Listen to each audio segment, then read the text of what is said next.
Assalamualaikum warahmatullahi wabarakatuh. Hi guys, I'm Firda Fitriana Dewi. You can call me Firda and I'm from class Extensive Reading G.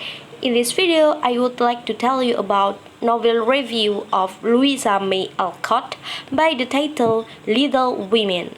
So, happy watching! The first point of my review is the identity of the novel. You can read at this PowerPoint.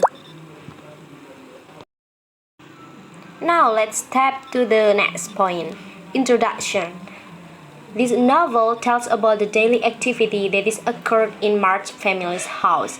A family consists of Miss March and her four daughters, which are Meg, Jo, Beth, and Amy. Her father, named Mr. March, fights in the civil war that is occurred around the year 1860. Meg is the eldest and the most beautiful woman among them all, and she wants to become a housewife. Jo is a tomboy character and she has a dream to become a famous writer. Beth is a soft girl and she loves to play music.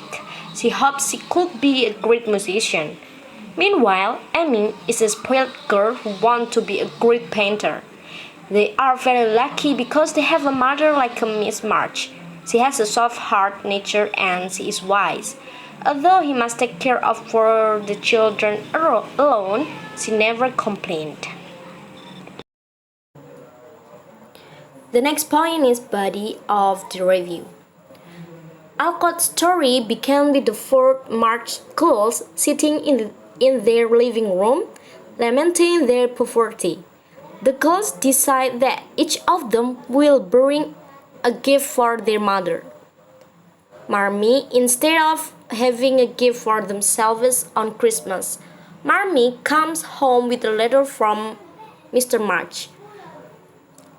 The letter inspires the girls to struggle against their burden more cheerfully and not to complain about their poverty. On Christmas, the girls then give Marmee her gifts and perform a play, operatic tragedy.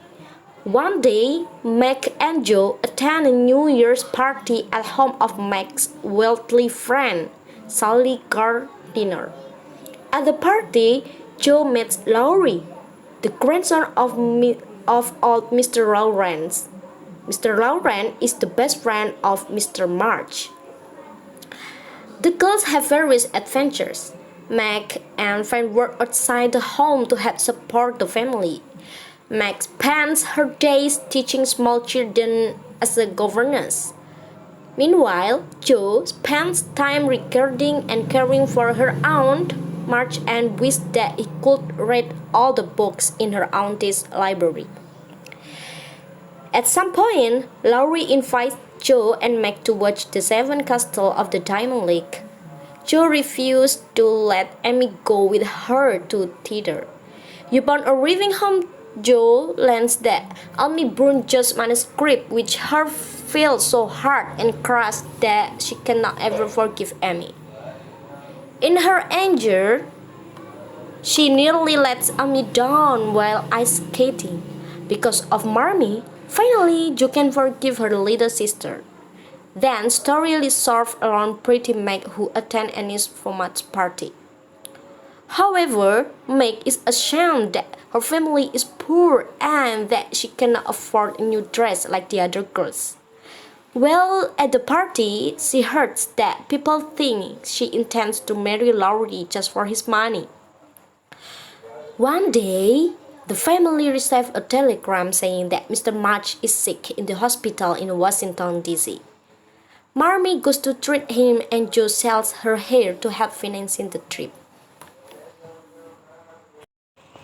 While Miss March on Washington, the baby of Hammond family is very ill, which results in baby's death of scarlet fever.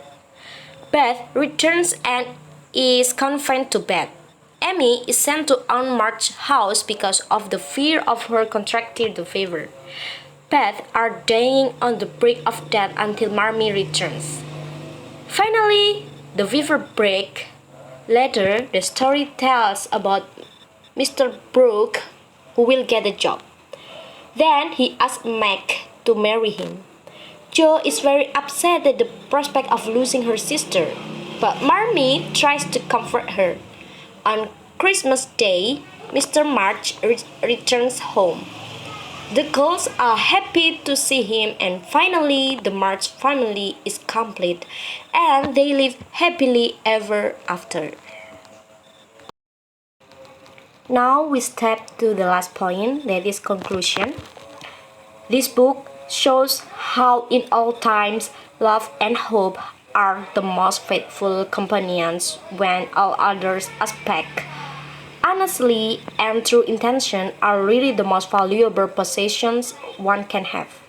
This novel shows us beauty of simplicity and the importance of the small human deeds that count in the real life even though they cannot be visibly seen.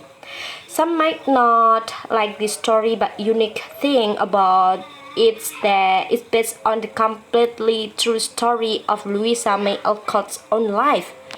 The unlike twist in this story makes it depict more humanity, since we are humans and we cannot evade such scenes in our life.